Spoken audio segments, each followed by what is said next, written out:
Something has happened to the Venezuelan gold farmers. It's no secret that due to the economic crisis in their country, many turned to farming gold in RuneScape to earn money to afford their basic necessities. And by far, the most popular gold farming spot was Revenant Caves. They didn't need high requirements to farm gold here, and it produced consistent money every hour. But there's a dark history to Revenant Caves. They were basically invented by a corrupt J-mod and then taken over by Revenant protection clans. And recently, due to the pressure put on Jagex by the community, they finally made an update nerfing the Revenant Caves. But this also made it no longer an effective gold farming spot for the Venezuelans. These gold farmers were literally relying on the Revenant Caves to feed their families. And so I've reached out to many of them, along with people involved in their community, to figure out exactly how their lives have been affected by this change and how they're responding to it. There's a lot to cover in this one about real people, so buckle up, we're certainly in for a ride today. Hey, by the way, the best thing you can do for me is drop a like on the video so more people get to see it. But also, my girlfriend and I are casting RuneScape figurines out of resin. We hand paint them. The next batch of Jads will be done on the 23rd of November. They sell out pretty fast because we don't make very many of them. And there's a few other things on the website right now. I'll let you check them out yourselves, but they make a great gift for yourself or for somebody else in your life who enjoys the game. Link is in the description. Okay, let's talk about the Venezuelans. You're going to see as the video progresses a theme of the Venezuelans getting screwed over by the services that they're selling to and buying from. So to get some background, the first thing that I asked him is, how much are you guys making farming revs? And he told me that a normal rev farmer will earn between $4 and $7 a day USD. If they get really lucky, it might even be $8. You gotta remember, these guys are playing like literally 16 hours a day. Here's the thing, he went on to tell me that they were selling gold for 40 cents per mil. That means that they were making between 10 and 17.5 mil a day, but this is deeper than that. 40 cents a mil is extremely underpriced. Check it out, if you go to Google and search "sell RuneScape gold" in Spanish, you will find a slew of websites that are set up to buy gold from Venezuelans, and they undercut them by a lot. If they were able to go to the English gold selling and buying websites, they would get significantly more for their GP, but the problem is that they actually can't accept the payment methods that are offered by those guys. Because in Venezuela, there's not a lot of payment methods that they're actually able to accept. I mean, just check it out on this Venezuela website. They're quite obscure, but these are the ones that are safe for them to collect money through. And so these gold buying websites that are set up specifically for Venezuelans take advantage of this. They know that they're the only ones that are able to provide these payment methods, and so they can severely undercut them on what the actual going gold buying rate is. Another aspect of this is that it's against game rules to buy and sell gold, and so Venezuelans are often having their accounts banned for real world trading. We're going to talk about what they've moved onto in a little bit, but because of this fact, it makes it very difficult for them to do methods that have high requirements in the game because, well, they get banned quite frequently. That's why revs were particularly good for them. Of course, the Venezuelan economy is strikingly different than what many of us are used to, so I asked him how far would the money they were earning at revs actually go. One of my contacts told me that him and his family could eat for 2 days off 1 day of earning from the rev caves. The other guy I talked to actually broke it down for me. He said that with $1, he could buy a kilogram of rice, or a third of a kilogram of ham or cheese, or 2.5 kilograms of yuca, which is a vegetable that's native to the region. So that gives us a pretty good idea of what they were actually able to afford on their Revenant Cave wages. Enough to eat with just a little bit extra. Things get really crazy when we take a look at Revenant protection clans. Venezuelans made up the majority of people in the Revenant Caves. My contact actually told me he speculates about 80% of all people in revs were Venezuelan gold farmers. The thing is, these rev protection clans were actually taking advantage of Venezuelans for cheap labor.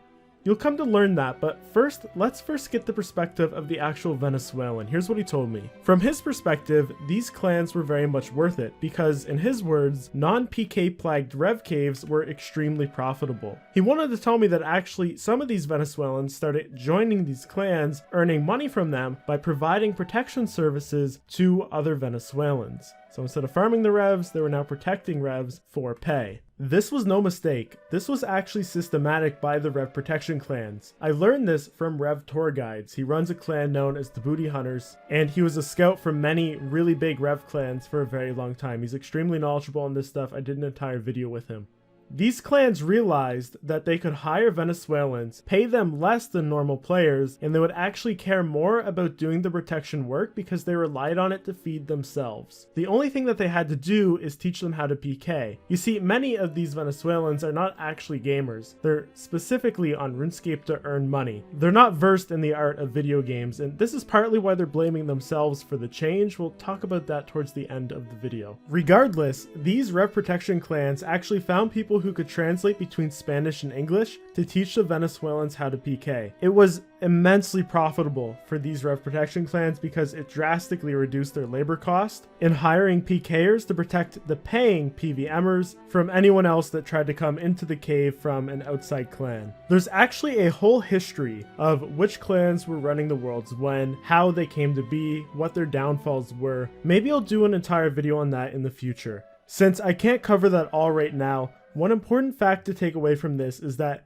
eventually the Venezuelans got so versed in PKing and they learned from outside influences that these protection clans were screwing them over, that they actually ended up forming their own Venezuelan specific clans to hold down Rev worlds. Ones that they wouldn't be exploited in. And these were the ones that we seen just before Jagex introduced this update to nerf the Revenant Caves. What I love about this, because there were so many Venezuelans at the Revenant Caves, when they joined up together they were truly an unstoppable force. They turned against the original clans that employed them, and those original clans could no longer compete to hold down worlds. Instead, the Venezuelans took full control and they could farm revs in peace with no PKers to stop or hinder their profits. It was a beautiful thing until Jagex nerfed it. So that led me to my next question. What was the reaction from the Venezuelan community when Jagex nerfed revs?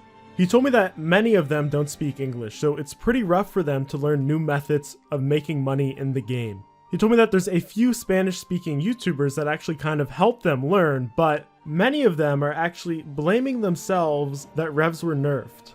I asked him why they're blaming themselves, and he told me that it's because most of them aren't gamers. They're just normal people that don't enjoy playing the game 99% of the time. They're doing it strictly for money. And so they don't really understand how video games work or how the economies work in the game. He also told me that we can't forget the Venezuelan education system is pretty trashy. So these gold farmers have come to think that it's the fault of other Venezuelans. He sent me a post from one of their Facebook groups of them arguing with each other and blaming each other as to why revenants got removed. It's actually really insightful, so let's take a look at it. The translation from Spanish to English is pretty rough, but he starts off by saying, why can't you guys, my fellow Venezuelan gold farmers, just play in quiet? Stop berating the normal players in the Revenant Caves with all your bad words. You're causing the real players of the game to hate us, so much so that they see us speaking Spanish and they will immediately report us. And once we get reported a bunch of times, we're gonna get banned. He said, take this as advice if you will. Part of being a gamer or passing as a gamer is actually interacting with the game that you're in as if you really were a gamer, not a vulgar child. So he's telling his fellow Venezuelan gold farmers here that they've got to stop being so toxic in the game, because he's blaming them and their toxicity for the reason that the community got so upset over this in the first place, causing Jagex to nerf it. Here's actually another image from that Facebook group of a group of them doing Vorkath. In the chat, they're actually saying that, hey, revenants have been removed, and it's because of the people who do not bathe. And what they mean by that is these vulgar people that are being vulgar in the way we previously discussed. It's funny, the very last message here is the person writing, if a JMod is here, please forgive us. Nevertheless, they are blaming themselves that Jagex took the action to nerf the Rev Caves, but it's not all entirely their fault. The Rev Protection clans that were run by people who are not Venezuelan gold farmers were extremely toxic on their own. Seriously, these guys were funding billions of GP into the real-world trade market. They were doxing their own members. If you complain that the protection service wasn't adequate, they would just ban you, even though you were a paying member. Really scummy stuff. I could do a whole video on that subject too. It's safe to say that they are also largely responsible for this nerf happening. Now, this was a two-part question. I also asked, what are they up to now that revs have been nuked? They've still got to eat, so they've had to find other methods. Let's get into that now.